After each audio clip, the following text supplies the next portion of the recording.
Hola, ¿qué tal?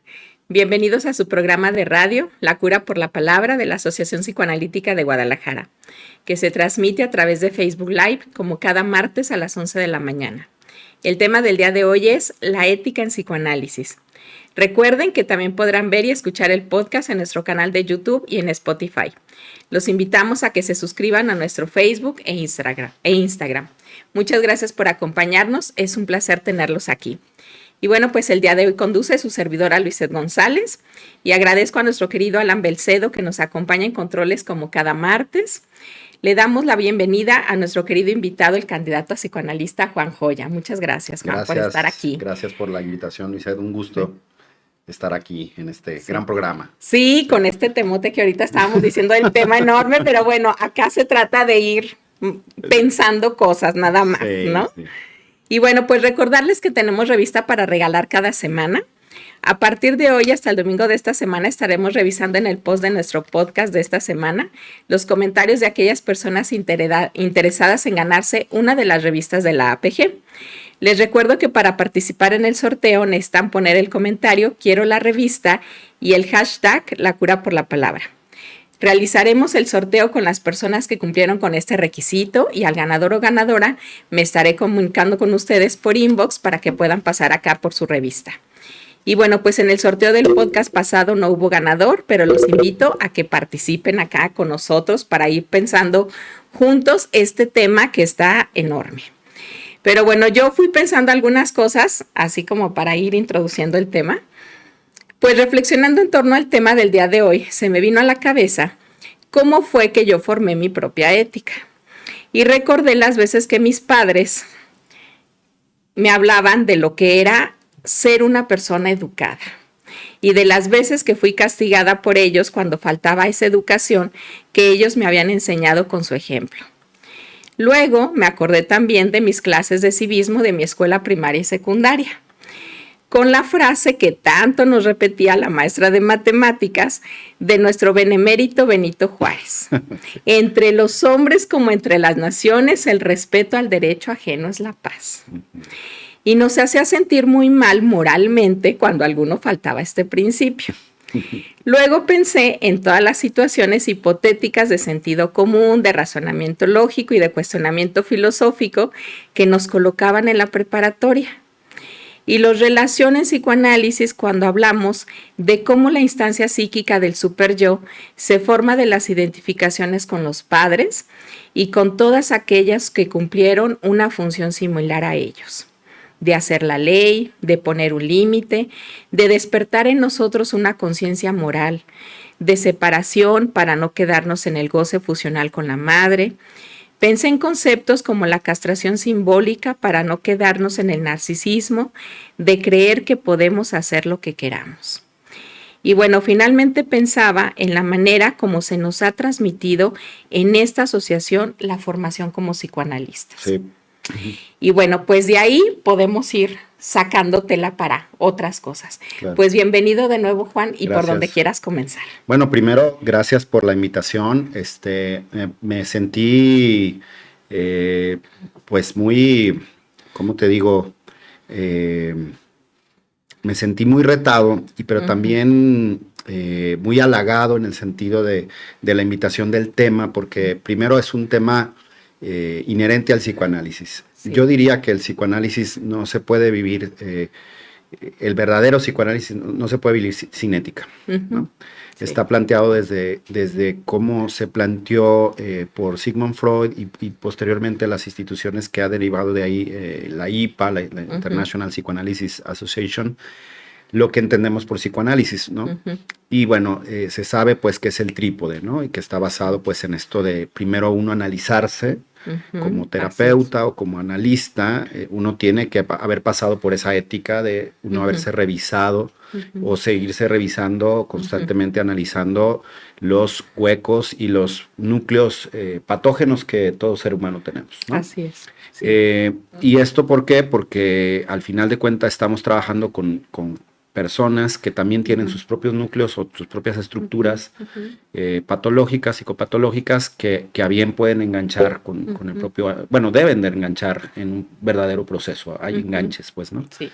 Y luego está la supervisión, que es una maravilla que a mí cuando la conocí, primero me asustó porque pensé que me iban a enjuiciar y me iban a meter al banco de los acusados, ¿verdad?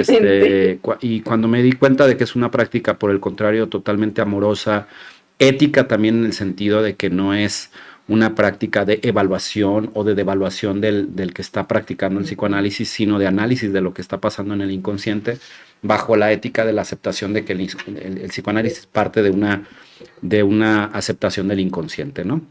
Y la tercera que son en orden distinto, pues, pero también tiene que ver, o el orden no importa, los seminarios, ¿no? Que es estarte formando constantemente. Pero bueno, yo quiero decir que la ética no nada más en el psicoanálisis, sino en el mundo actual es un tema que es pertinente, que es actual y que es pertinente y que estamos viendo cosas a nivel mundial que no podemos hacer los ojos cerrados, cerrar los ojos y dejarlos de ver, que atañe a nuestra forma de habitar el mundo y de ser en el mundo y de estar en el mundo, ¿no?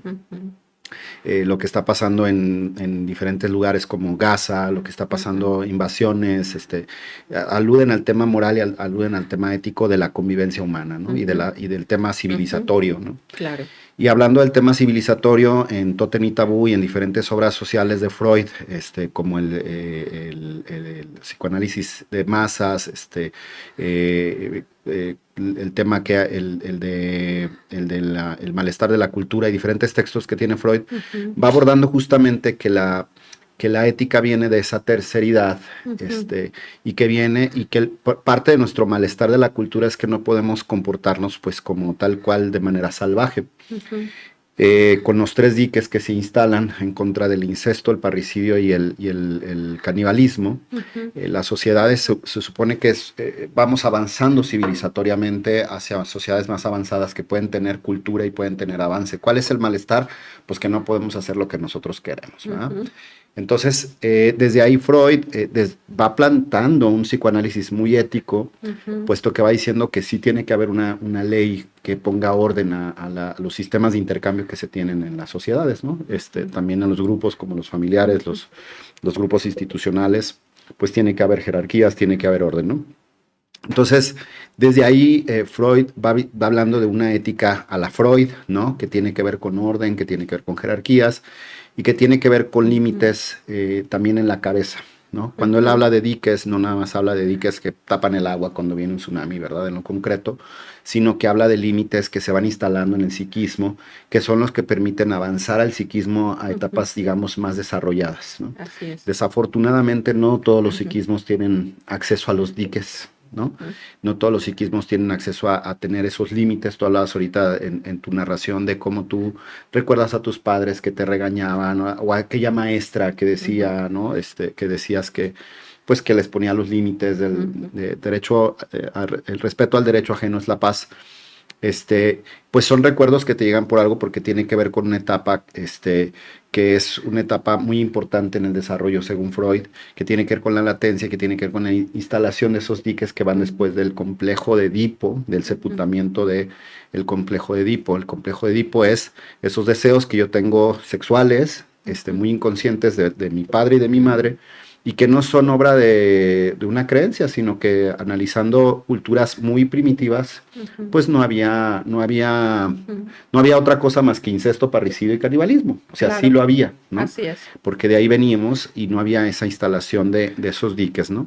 Entonces, es bien interesante porque nos va a atravesar o nos atraviesa como profesionistas. Yo no me imagino el psicoanálisis sin ética, pues, porque simplemente desde el hecho de poder pensar que hay un inconsciente que nos gobierna, es algo que no, vamos, que nos confronta mucho a nuestro propio narcisismo, a nuestro propio ego, ¿no? Como que yo no domino todo lo que estoy diciendo en este momento, ¿no? Pues se me puede salir un lapsus en cualquier rato y sale lo que verdaderamente inconscientemente está pasando, ¿no? Entonces, bueno, yo creo que una entrada muy importante es, aunque hayan sido textos escritos hace muchos años, la pertinencia es sumamente loable, es palpable, porque lo estamos viendo en el mundo. Y sí nos llega a consulta gente que llega de otras consultas, ¿no? Donde se observaron prácticas antiéticas, digamos, desde una postura humana de respetar al otro, ¿no? acá tenemos códigos éticos, ¿no? Por ejemplo, yo puedo ser amigo tuyo, compañero de profesión, compañero candidato, pero no andamos hablando de nuestros casos, ¿no? O sea, no viene al caso hablar de nuestros casos si no es en un contexto de formación profesional, ética, para poder compartir información, hallazgos y tal, pero no es un chismorreo, no se debe dar eso.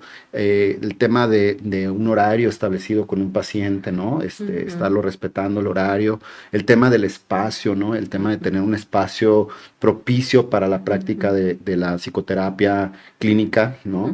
Hablando de psicoanálisis, pues usamos diván, usamos sillón, usamos varias cosas, pero sobre todo usamos privacidad, ¿no? El tema de la secrecía, ¿no?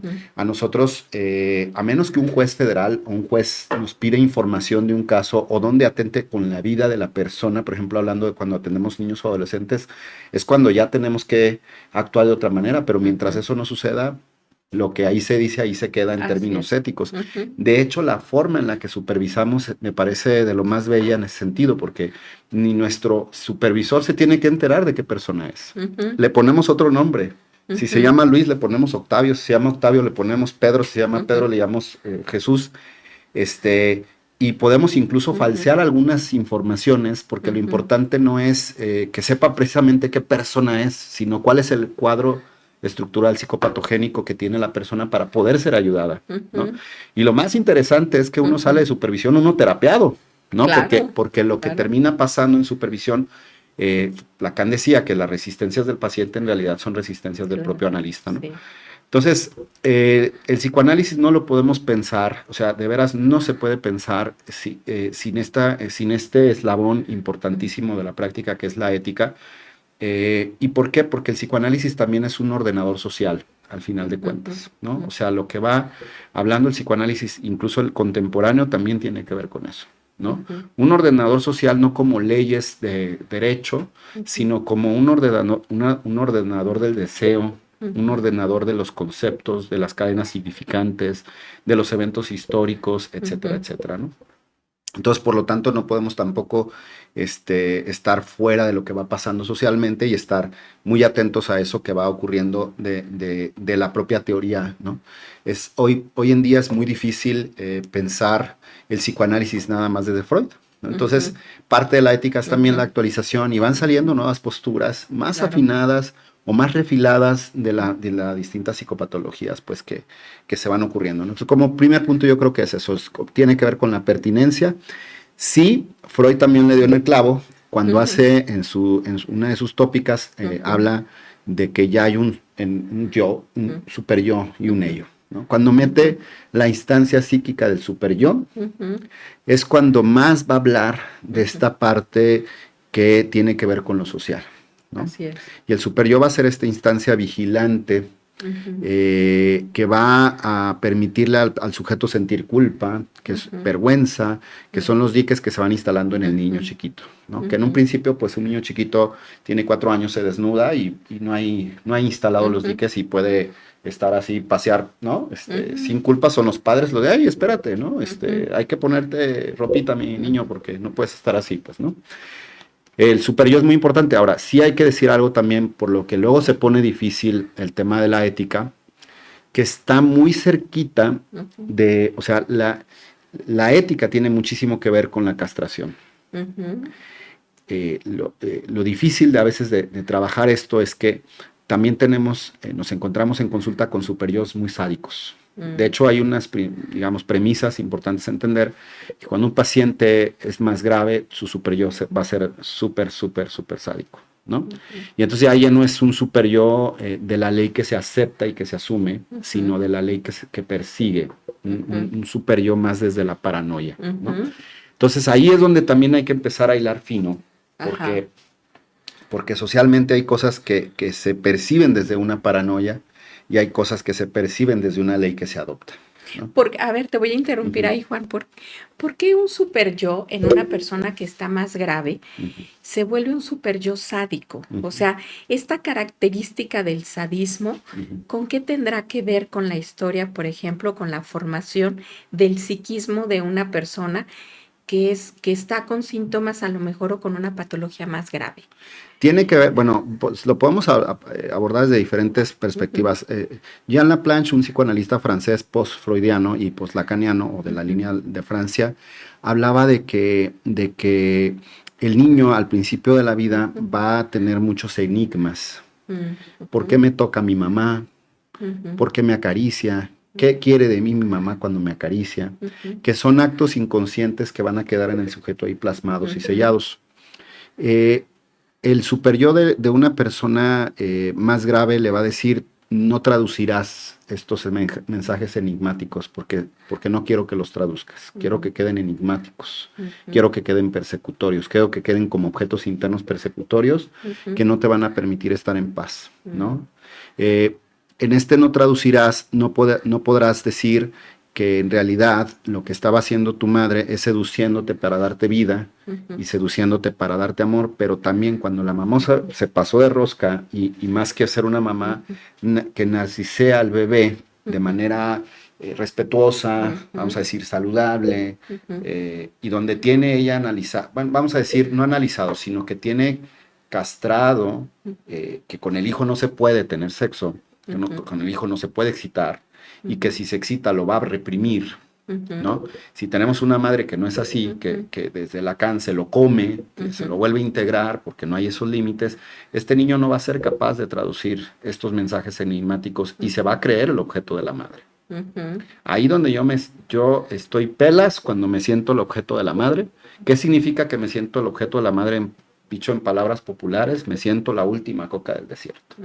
Me siento el último ser más importante de este planeta y entonces puedo ir por la vida a diestra y siniestra haciendo cosas. Sin embargo, también esta madre se vuelve persecutoria porque me puede atrapar. Entonces, al ser, me puede comer. Claro. ¿No? Y entonces, al ser persecutoria es que se van desarrollando estos sentidos más desde un superyo sádico que me va a perseguir. Y entonces la ley no la voy a vivir como una ley integrativa. Yo hay un ejemplo. Que me cuide. Que me cuide. Yo les digo, en la universidad a los chavos les pongo el ejemplo, les digo, ¿para qué son los semáforos? Para que llegues tarde, ¿verdad? El rojo se puso para que tú llegues tarde, o el rojo se puso para que tú no choques con el que tiene el SIDA. Claro. Entonces, la ley, cuando es vivida como persecutoria, estamos en una zona de peligro, ¿no? Cuando yo vivo la ley como una cosa muy persecutoria, 100% recomendable análisis. Cuando yo vivo la ley como algo que puedo integrar, como algo que puedo decir, bueno, los semáforos están puestos para que ambos, bueno, primero, número uno, acepto que hay semáforos porque no soy el único en el planeta. Sí, no soy la única persona que existe en este planeta y por eso acepto que hay semáforos. Date cuenta que eso es ya un proceso muy avanzado. ¿Por qué? Porque es un sujeto que ya permite la terceridad, que ya permite la alteridad, que ya permite que el otro tenga significados, que ya puede hacer duelos, que no se queda atorado en la misma historia, que no se queda infantilizado y que puede permitirse decir, pues más bien yo voy a llegar tarde porque yo salí tarde y no es culpa de los semáforos y los semáforos no son seres vivientes que están viéndome con sus ojos arrojando luces rojas, ¿verdad? Para detenerme. Pero eso ya es un sujeto muy avanzado que puede permitirse pensar que no es el único ser en el planeta y que su narcisismo, digamos, lo tiene aplacado. Pero un sujeto que no lo tiene así, lo puede sentir como algo muy persecutorio. Por eso decimos que el superior también se puede hacer algo muy persecutorio y que en todo caso responderá a la persecución, pero no a la ley. Y son los sujetos que también luego se saltan la ética porque lo que están persiguiendo, lo que están persiguiendo es aliviarse de la persecución, no de respetar los límites, ¿no? Exactamente. Y para respetar los límites sí necesitamos mucho avance psíquico. Hay un concepto que a mí me llama mucho, bueno, hay muchos, pero me llama mucho la atención no me acuerdo qué autor es que dice, bueno, cada que uno termina una sesión es un trancazo de castración. O sea, es una probadita de la castración. Yo hay pacientes que tengo más graves que casi que yo me tengo que parar antes, ¿no? Y el paciente sigue en el diván, ¿no? Sí. O sigue sentado y hasta me ve así como, ya se acabó, sí, ya se acabó, ¿no? Y ya se acabó tu tiempo, porque tu tiempo tiene un límite y porque además pues somos seres finitos, nuestro tiempo tiene un límite, no somos eternos, ¿no? Sorry. Sí. Entonces, ahí en esa práctica del psicoanálisis con el encuadre, que es otro tema que es nuestro soporte, el encuadre es nuestro aliado, es una de nuestras grandes herramientas para conservar la ética. Ujú. El encuadre en sí mismo, bueno, para el público, lo que entendemos por encuadre tiene que ver con esos límites, con esa demarcación, con esos acuerdos sociales que vamos a tener. Dentro del encuadre, ahorita un paciente me decía, estábamos en sesión y me dijo, bueno, gracias, papá. Así. Ándele. Ándele. Y le dije, no soy tu papá, pero bueno, vamos a terminar. Bueno, gracias, padrino. Obviamente un paciente muy, muy grave, ¿no? Que va en sus primeros tiempos de terapia, que está entendiendo, que asiste varias sesiones a la semana y que está sumamente delicado, ¿no? Pero muy delicado. ¿Cuál es mi ética? Escucharlo, no caerle encima. Si lo dije con cariño, nos reímos incluso un poco, saber desde dónde lo dice, pero la ética está en yo no creerme su papá ni su padre.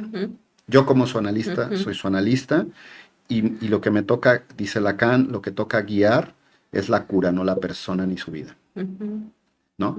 Para eso, una de las cosas que insisto, que también son soporte del análisis, del psicoanálisis y de nuestra ética, es que pues no nos permitimos nombrar a un psicoanalista que no haya ido a análisis.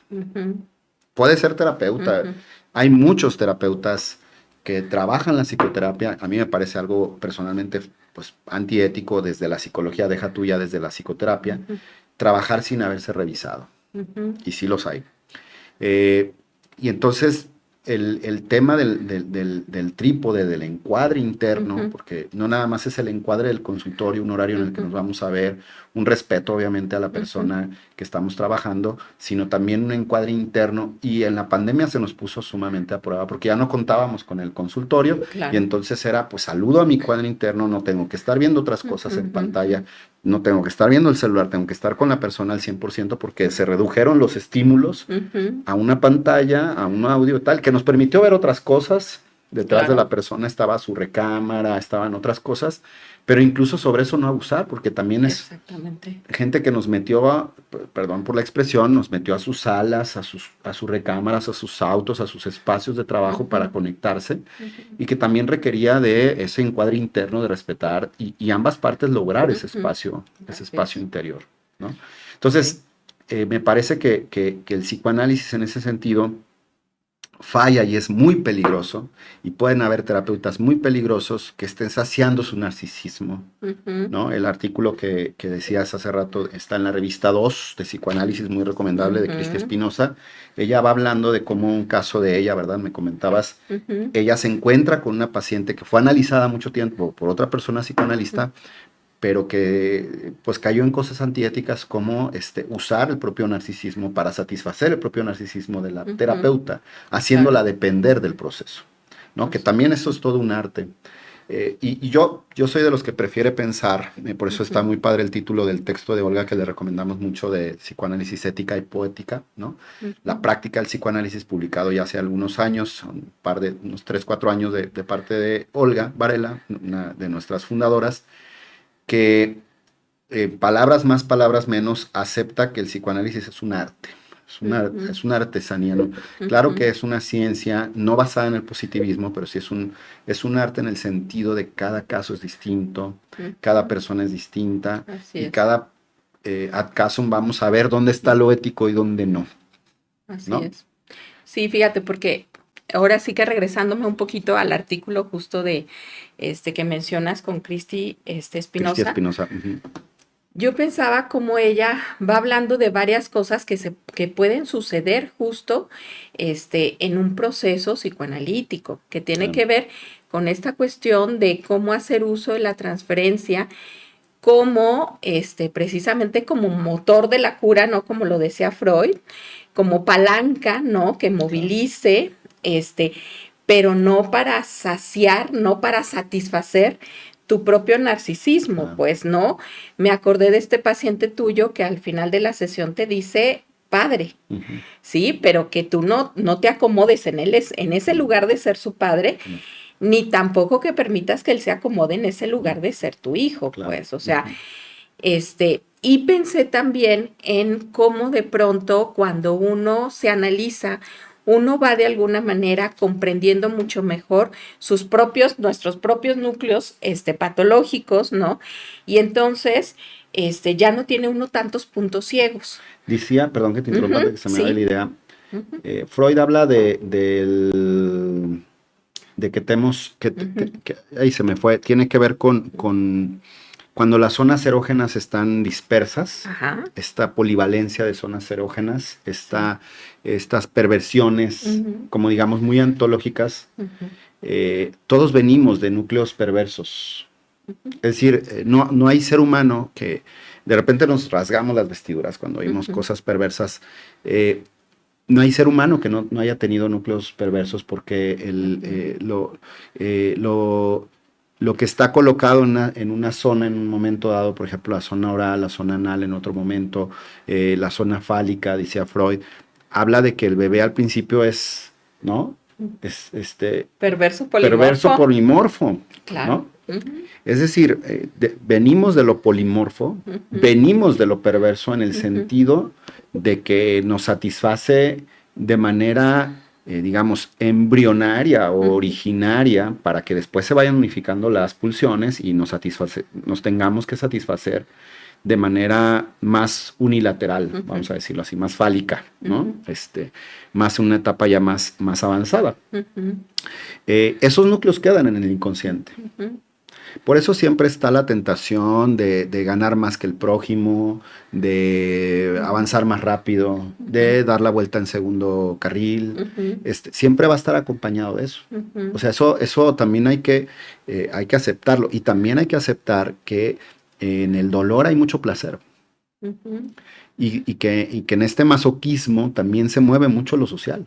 En ese orden de ideas se hace todavía más retador el tema ético. Sí. ¿No? Sí, así es. Porque para poder trabajar con estas partes oscuras hay que dejarse invadir por esas partes oscuras y, digamos, aceptarlas en el sentido nosológico de cuando digamos, poniendo la metáfora, cuando un médico pues le llega a una persona gangrenada y con todo ahí pudriéndose, pues ni modo que le haga ahí fuchi, pues le entra, se ensucia las manos, digamos, ¿no? Le entra a poder, digamos, transformar eso que está sumamente sucio, limpiarlo y tal, pero es aceptando esas partes. Y ni modo que el médico no se pueda engrenar o infectar, ¿no? Entonces, en ese orden de ideas, también el psicoanálisis partió de una ética de que el ser humano no es bueno por naturaleza. Así es. No es bueno ni malo. Partió de una ética de que venimos de formarnos socialmente, de que nos formamos por un otro y que lo otro nos configura. Ya después Lacan le da la vuelta y dice, el peor pecado de la ética es no seguir tu propio deseo. Sí, Lacan, pero no sé cuál es mi deseo, por eso hay que analizarse, ¿no? Y en ese orden de ideas, yo creo que es importante también lo que el psicoanálisis suma, porque el psicoanálisis en un principio se pensaba que nada más podíamos trabajar con los neuróticos. Freud decía histéricas, fóbicas y obsesivos, ¿no? O como que siga en el género que se quiera. Pero luego llegaron otros autores que empezaron a estudiar la locura, la esquizofrenia, la paranoia de manera más fehaciente y nos empezamos a ensuciar las manos, por decirlo de manera figurativa, con pacientes más graves. Y pacientes más graves que van a cuestionar la primera ética de cierto tipo de trabajo. Por ejemplo, en los pacientes menos graves, pues uno puede pasar por momentos de mucho más silencio, puede haber más simbolización, puede estar en diván. En pacientes más graves, el diván puede ser algo hasta antiético usarlo. Sí, por supuesto. Porque lo puedes desmembrar. Sí, se puede enloquecer el paciente si no ve en lo concreto con quién está hablando. Entonces, también los marcos, digamos, explicativos de lo que vamos viendo como con la realidad, también nos ayudan a ir como estipulando cuándo es una cosa ética, cuándo no es una cosa ética. También quisiera abordar un poquito, porque también me ha pasado a mí a título personal con mis supervisiones. Mi supervisor me dice, calma tu super yo psicoanalítico, ¿no? O sea, bájale, estuvo bien, tranqui, no te persigas tanto, esto salió porque tu inconsciente surgió esto del paciente, mejor que lo vemos acá y le das la vuelta, ¿no? Entonces, siempre va a estar ahí rondando tanto la parte, digamos, perversa, polimorfa, como también la parte de la ley. Es una lucha del bien y del mal, el ángel y el diablo, desde que nos conocemos como seres humanos, Sí, está, ¿no? Y en las religiones se explica, pero perfectamente, ¿no?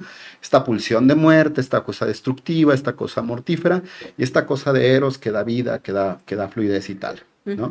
Y por eso es un arte, porque no están nunca totalmente separadas. Por eso decimos, no hay nadie totalmente bueno ni nadie totalmente malo. Están mezcladas siempre los afectos, las pulsiones de los seres humanos, ¿no? Sí, y pensaba también, cuando hablamos en psicoanálisis, de que nosotros tenemos un compromiso con la verdad. Así es. Pero ¿de qué verdad hablamos en psicoanálisis? Que es la verdad del inconsciente. Sí. ¿De cuál inconsciente? Del inconsciente del paciente. Así es. ¿Sí? Haciendo uso de nuestro propio inconsciente para poder reconocer el inconsciente del otro también. Así es. Pero en palabras de Lacan nos diría la verdad de su deseo también, Así es. de su deseo inconsciente. Y ese encuentro, ¿no? Precisamente con la verdad del inconsciente del otro, genera todas las pasiones. Así es. O sea, es de verdad dinamita pura a veces, y uno tiene que poder ir tolerando precisamente las pasiones que surgen de ahí, no salir corriendo, no hacerle ole, ¿verdad? Y pero ir entrándole, pero entrándole también de una manera muy comprensiva y muy profunda, pues. Y eso es difícil pensarlo, a mí persona, esto es un comentario muy personal. A mí me parece muy difícil eso, pensarlo, imaginarlo, si yo no he sido contenido. Si yo no he sido aguantado con mis propios demonios y con mis propios defectos, Sí. y con todos los miedos y con todas las perversiones, de manera tal que no sentí que destruyera yo a mi analista. Es muy difícil como analizando, pensar que destruiste, sentir que destruiste al analista. Como decía Winnicott, del niño que destruye y siente que destruyó a sus papás, tenemos un niño con un pronóstico reservado a futuro, porque de ahí viene la delincuencia, de ahí vienen cosas que saltan las leyes, ¿no? Hablando del tema ético. Y a mí me parece que también eso es parte de la propuesta de la ética psicoanalítica, ¿no? Hay institutos aquí en México que promueven el psicoanálisis, pero que no, digamos, no respetan el trípode. Entonces, bueno, pues, digamos, desde mi punto de vista, se esconden en el discurso de no podemos forzar al paciente, ¿no? Al paciente no. Pero una persona que quiere ir a después ejercer el psicoanálisis, pues sí, sí. Y no es forzar, es un semáforo. Sí, por supuesto. ¿No? Sí. Me parece muy perversa las instituciones que dicen es que no podemos forzar. No, bueno, no podemos forzar a que vengan con gente de aquí, que pueden ir con cualquier gente. Híjole, se me hacen semáforos ambiguos que tienen que ver con lo mismo, ¿no?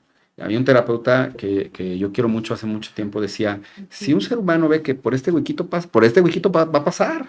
Si no le pones bien el cerrojo, va a pasar por ahí. Así es. Entonces, eso es algo bien interesante y que sí se debate actualmente. Yo estoy en varios grupos de Facebook, Terapeutas Guadalajara, gente que busca terapeutas. Es impresionante. Para mí, es impresionante, incluso cómo se está viviendo la profesión en términos económicos, en términos casi que parece que vendemos chicles, ¿no? Una persona publica, necesito terapeuta o ayuda porque tengo problemas de drogadicción gravísimos y tengo tentativa suicida. Aparecen 50 personas diciéndole, yo te voy a ayudar.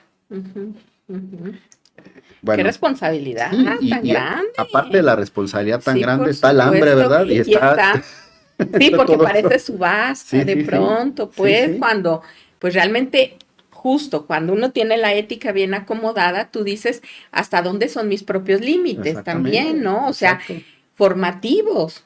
A veces hasta de decir, la verdad es que yo no tengo la formación para trabajar con adicciones, por ejemplo, ¿no? Exacto. O con tentativas suicidas, o sea, uno también ahí se debe de limitar, pues, y no dejarte llevar por esta cuestión también de la demanda, pues. Sí, ¿no? Y de la demanda propia, del narcisismo propio, de llenar la consulta, de vender más, de todo lo que luego por ahí también se juega, que son elementos narcisistas al final de cuentas de los propios terapeutas, ¿no? Hace un tiempo a mí me tocó estar coordinando un grupo de terapeutas de otras áreas y cuando me pidieron que consiguiera más me dijeron, sí, pero no psicoanálisis. Y yo dije, bueno, pues ni modo, ¿verdad? empecé a hacer entrevistas y me iba para atrás, dices. Había gente que ya estaba dando terapia, que no era psicoanalista, pero el problema es que no era nada. Pues ¿qué estudiaste? Un diplomado. ¿Un diplomado en qué? No, pues en tal, para no decir nombres, ¿no? De otras corrientes que también tienen su ética, las que trabajan bien tienen su ética y tienen su poética, ¿no? No hay que decir que el psicoanálisis es lo único, eso sería muy narcisista. Claro. También están otras corrientes como sistémico, gestal, cognitivo-conductual, que son enfoques narrativos y enfoques diferentes, ¿no? Al psicoanálisis. Pero lo grave no era eso, el enfoque no tiene la culpa. O sea, son aproximaciones teóricas a la realidad, ¿no? El psicoanálisis es una aproximación, el psicoanálisis no es la realidad.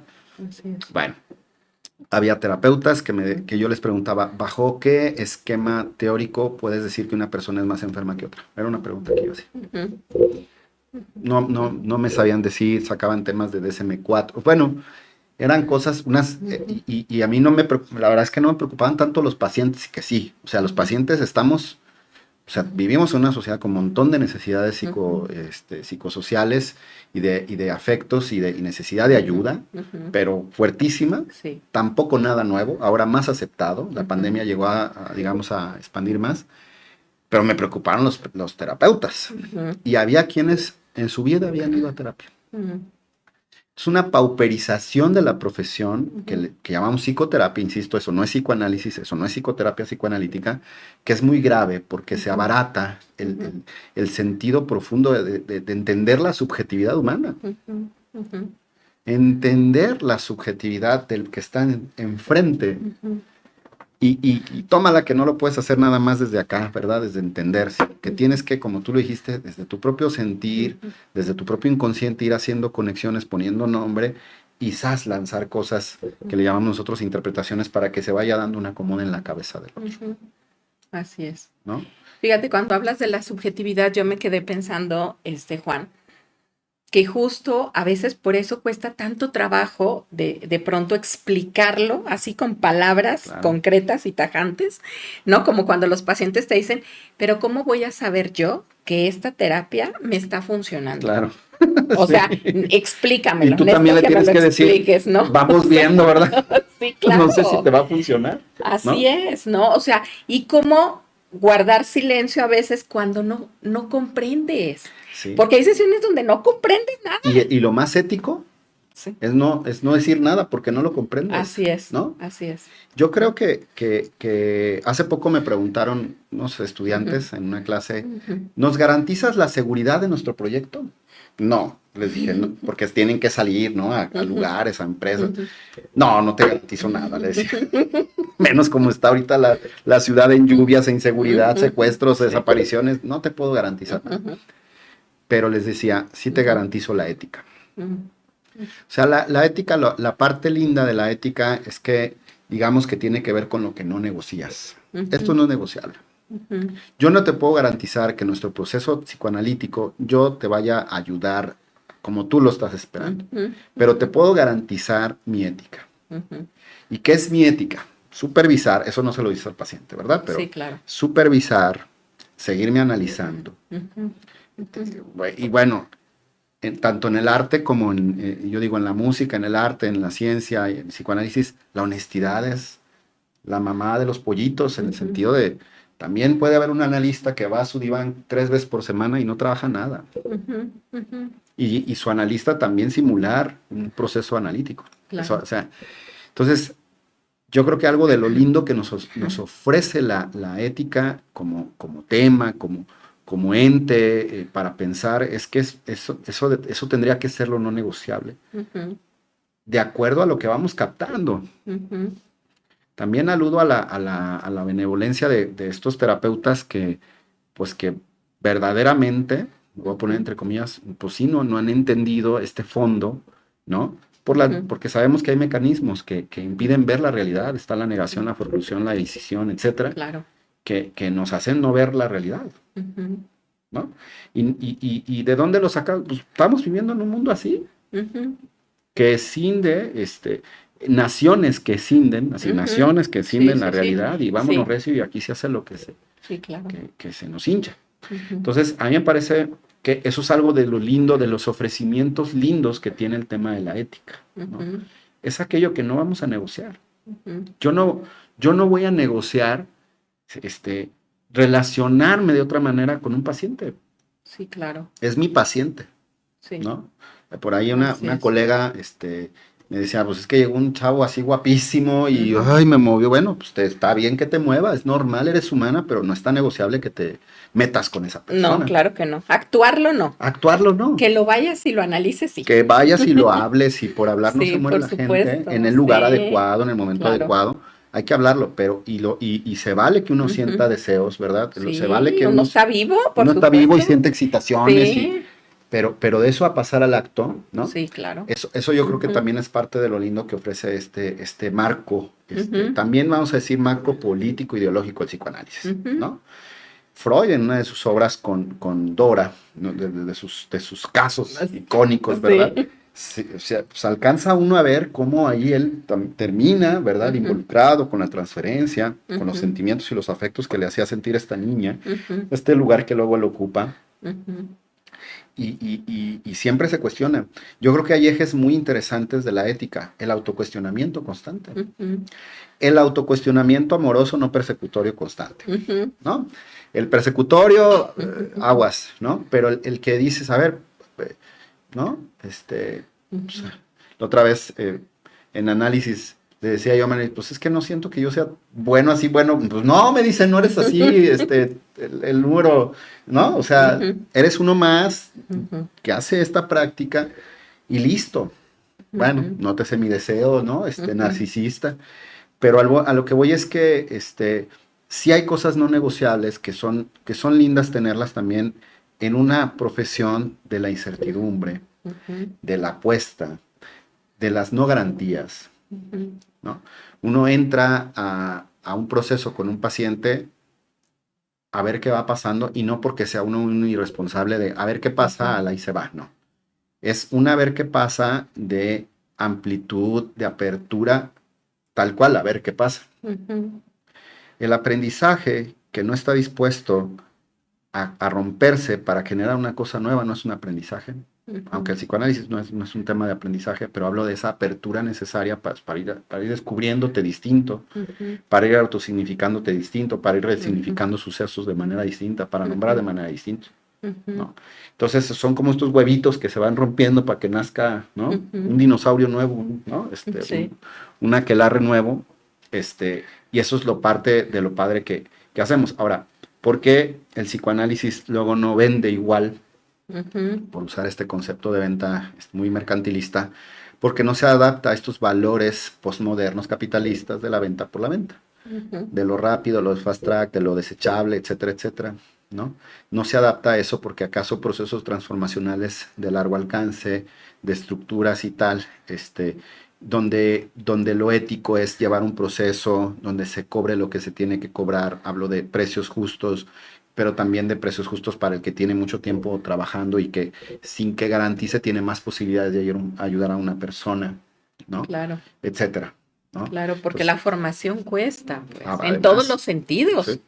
Emocional y económico, pues, Sí. ¿no? O sea, porque a ti también se te rompe la cabeza, a uno también se le rompe cada rato la cabeza, pues, sí, ¿no? sí, y creo que es algo que también nos toca a nosotros ir posicionando caso tras caso, ¿no? O sea, uno podría hacer 100 programas de televisión y radio y con muy buena apuesta, pero lo que comprueba son los casos, ¿no? Y las realidades que vamos pudiendo ayudar a las diferentes personas que son seres humanos que están con un sufrimiento, ¿no? Básicamente. Sí, fíjate que yo me quedé pensando en varias cosas, en estos conceptos luego de varios analistas cuando hablan del lugar que debe de ocupar un psicoanalista, ¿no? En una sesión. Y pensé, ¿no? En una frase que menciona de un autor, en su artículo precisamente, Cristi Espinosa, ¿no? Que dice de hacerse el muerto, ¿no? Pero luego me quedé pensando en otro autor que habla de la botarga, de ser la botarga, ¿no? O de pronto del lugar donde nos quiere colocar el paciente también del sujeto supuesto saber y que uno tiene que declinar ese lugar, ¿no? O sea, como que me quedé pensando en todos estos lugares, pues, ¿no? Que son lugares precisamente donde uno, o sea, la persona del analista cuenta, sí cuenta. Muchísimo. Sí, muchísimo pero que muchísimo. Cuenta, por supuesto, ¿sí?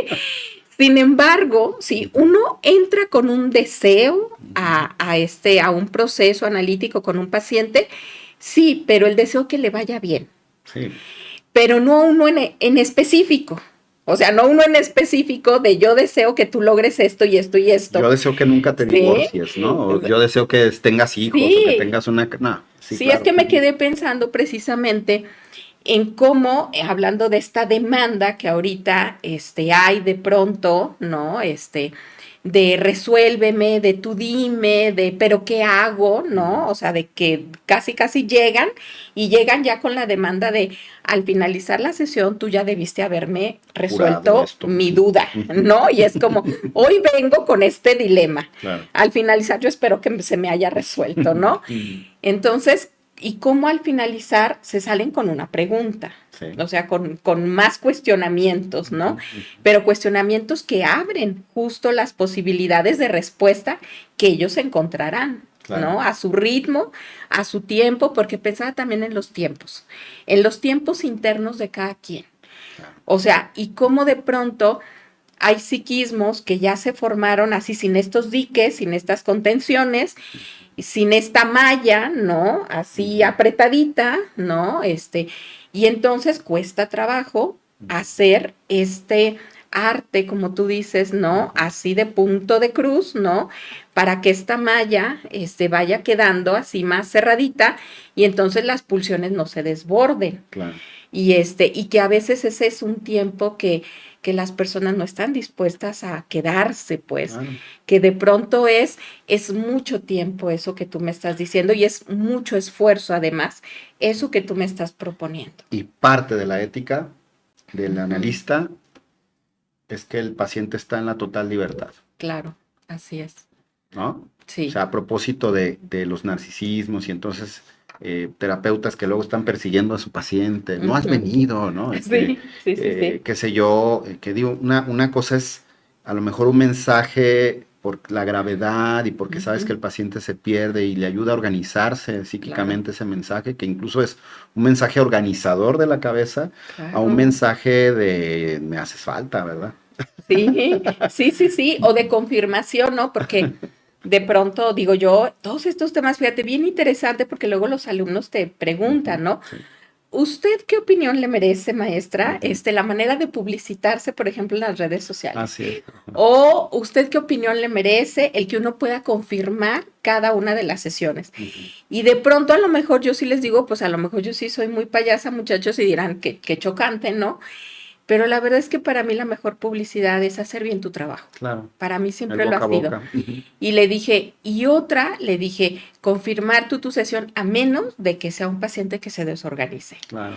Porque si no, pues no es una cita de uñas, pues. No. O sea, no es una cita o sea, es otra profesión la que acá estamos hablando. Es que pues. Hablamos de la profesión del deseo. El deseo tiene que estar en el paciente. Así es. O sea, obviamente uno como analista... información, pues obviamente yo tengo deseos obvios, ¿no? Yo sería muy hipócrita si dijera que no deseo que me vaya bien, sino, pues claro, tenemos deseos, pero en el análisis con otra persona, donde lo que está en juego es su psique, que no es cosa menor para mí, él es el deseo que, o sea, uno puede ver, y de hecho trabajar con niños es parte de lo difícil, ¿no? Que luego los papás lo sacan de su proceso porque empiezan a mejorar y se les va su conejillo de indias y ya entonces empiezan a sentir paso en la azotea porque el niño ya no es el que está mal. Ya no es el portador del síntoma. Claro. Portasíntoma. Y es dolorosísimo, pero pues hay que dejar ir, ¿no? Hay una frase de Patti Reyes que hemos heredado acá, no sé si sea de ella, pues, pero la he oído decir a ella, a Vicenta, analistas didactas de nuestra asociación, que dicen hasta para darse en su maíz hay que dejar al prójimo. Se oye muy feo, pero uno no puede gobernar el deseo de los otros. En ese momento uno se convierte en el sujeto de supuesto saber, ¿no? Y esa no es la posición del analista. Así es. ¿Cuál es la posición del analista? La posición ética del analista es una posición femenina en el sentido de la receptividad. No hablo del sentido concreto de la palabra de que yo me convierta en una mujer, sino en el sentido del símbolo de lo femenino, que es receptivo, que es muy sensible, que puede advenir en un holding muy importante para que el paciente se sienta recargado, pero también tiene que tener la masculinidad del corte. Claro, del corte de la ley, por de supuesto. La ley. Así es. Entonces, durante 45 minutos yo puedo ser esa parte femenina en un paciente desbordado, que está pasando por una situación crítica, que le asaltaron en casa y se metieron tipos y fue una cosa espantosa y y entender que está la angustia al 1000% y que no hay capacidad de pensar y que en ese momento yo me puedo empezar a convertir en un yo auxiliar organizador de contención, de escuchar, de saber que es un dolor real, no es imaginario, falso, ¿no? Pero 45 minutos. Y a los 45, 50 veces, porque la cosa está fuerte, oye, vamos a terminar por hoy, sé que no es suficiente para el tamaño del dolor que tú tienes, te sucedió algo espantoso, pero nos vemos en la siguiente, ¿no? Incluso éticamente hay pacientes a los que les dices, y si hay necesidad de llamar, me marcas. Sí, por supuesto. ¿No? Pero estoy hablando, estoy poniendo un ejemplo, ¿no? Extremo, para hablar de estas dos posiciones, tanto la femenina como la masculina en el psicoanálisis, ¿no? ¿Cuál es la otra posición? Es una posición de mucha humildad. La verdad, como tú dices, que a veces está hablando de una manera tan incoherente la persona psicótica, que lo que menos puedes hacer es ponerte en un nivel simbólico a tratar de entender lo que no tiene ese nivel simbólico, diría Lacan. Es un nivel súper imaginario, súper especular, donde la palabra no tiene sentido, donde la palabra es la misma cosa. Hoy un paciente me decía que tuvo miedo de un dibujo que hizo porque dibujó un rostro real, que copió verdaderamente ya un rostro real, ya no una caricatura, está yendo a clase de dibujos, un paciente con cierta gravedad, y me decía, me sentí muy mal porque no podía con el rostro. Y yo le interpreté, lo que pasa es que ahora ya estás empezando a ver los rostros, después de muchos años que no los veía. Y los rostros expresan sentimientos, expresan emociones, son gestos. Son uno de los vehículos más importantes que tenemos los seres humanos para expresar cosas, el rostro. No el lenguaje en sí mismo, nada más, sino la gesticulación. Y él está accediendo después de varios años a eso, ¿no? Entonces, la cosa es igual a la palabra, ¿no? La cosa es la cosa, ¿no? Entonces, es bien interesante porque en su timing, en su proceso, él ya puede ir accediendo a eso, ¿no? Pero hay pacientes que ni eso, ¿no? O hay pacientes que sí tienen esa parte simbólica y que van a estar pujando con la parte dípica por la seducción y todo esto, ¿no? Entonces, sí, uno tiene que estar bien plantadito como analista. Por eso se recomienda que siempre estemos en revisión, en nuestro propio análisis, en nuestras propias supervisiones, en seminario, y porque además socialmente pues van saliendo patologías que requieren de otra nomenclatura, ¿verdad? Ahora con todo lo digital, ¿cómo le vamos a llamar a esta persona que se cree ChatGPT? Y bueno, ¿no? Y que ahora se relaciona más con la inteligencia artificial y con un robot o con una máquina. ¿No? Entonces tenemos que estarnos actualizando y parte de eso también es la ética de nosotros, pues. Así es. Fíjate que hace poco mi supervisora me decía en una sesión que se me hizo súper linda, ¿no? Y muy fuerte también porque ella me decía, el hijo de uno de mis pacientes necesitaba ir a terapia, ¿no? Pero ella me decía algo así como de, ojalá que le pudieras recomendar a alguien, también alguna psicoanalista, pero ellos están en la libertad de ir con quien ellos quieran, ¿no? Por supuesto. Y entonces, yo le comentaba, lo que pasa es que ellos están preocupados porque en su escuela del niño necesitan que les entreguen un informe, ¿no? Un informe de cómo va, de que se está trabajando, de no sé qué, ¿no? Y entonces ella me decía algo así como de, mira, a mí cuando me llegan, por ejemplo, con ese tipo de demandas, los padres de familia, yo siempre les digo, ¿con qué es el compromiso? ¿Con el entendimiento de lo que le está pasando a tu hijo? ¿O con la escuela? ¿O con la escuela? Con la demanda social. Porque yo no trabajo con la demanda social. Claro. O sea, yo no trabajo con las demandas de las instituciones. Yo trabajo, ¿sí? Con el entendimiento, con el poder comprender juntos qué le está pasando a tu hijo.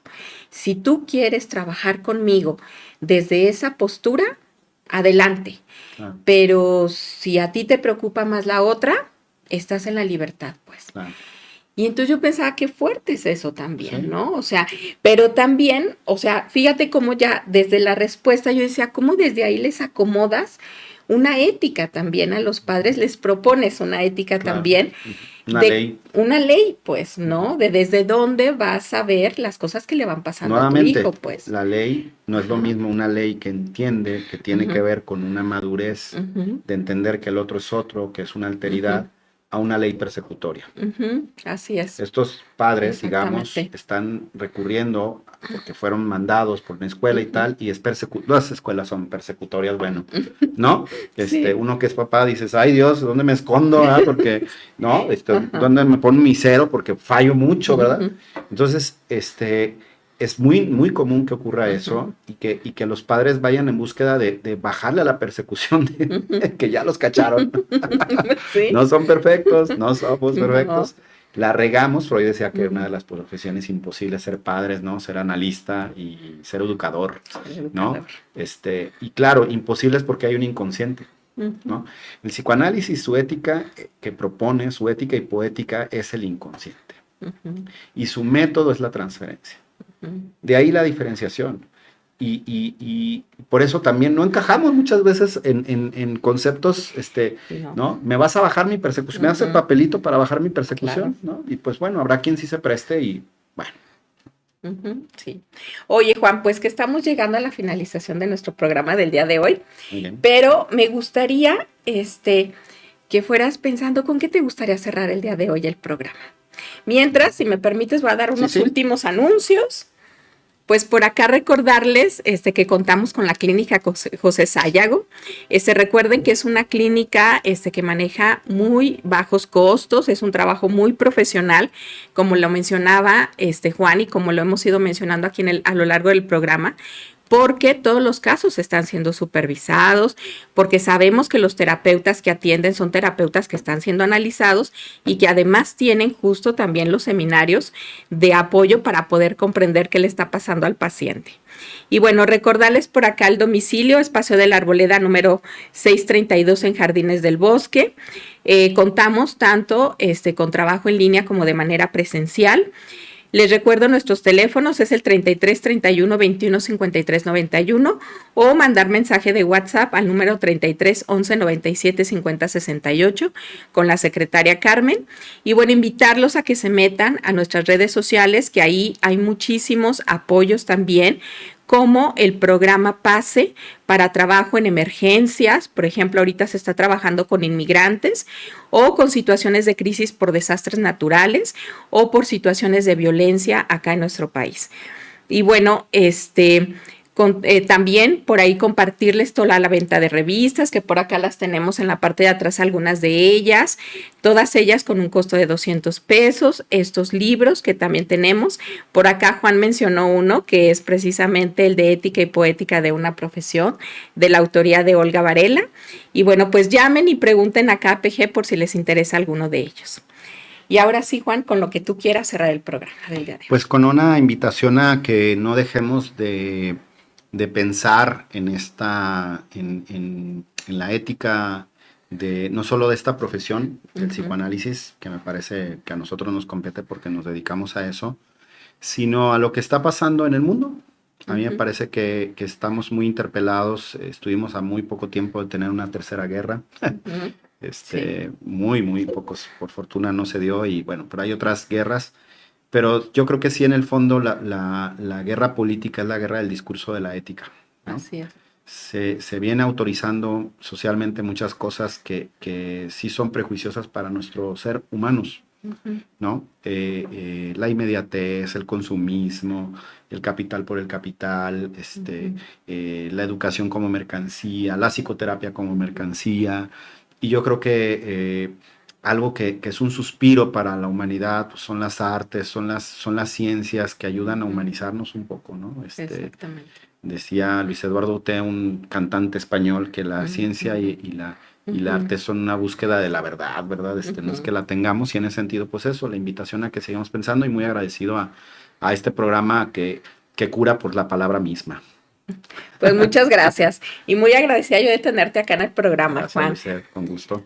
Bueno, pues agradecer también profundamente a toda la mesa directiva de APG que ha hecho posible este proyecto de difusión del psicoanálisis y pues siempre satisfechos de pertenecer a IPA y a FEPAL, y un fuerte abrazo a todos los que nos ven y nos escuchan, y los esperamos este próximo martes 9 de septiembre con un tema muy actual titulado ¿Qué onda con el narcisismo? A propósito de lo que estuvimos hablando, con la psicoanalista Xóchitl Ruelas. Bueno, pues acá los esperamos y le mandamos un saludo a Sandrita. Sí.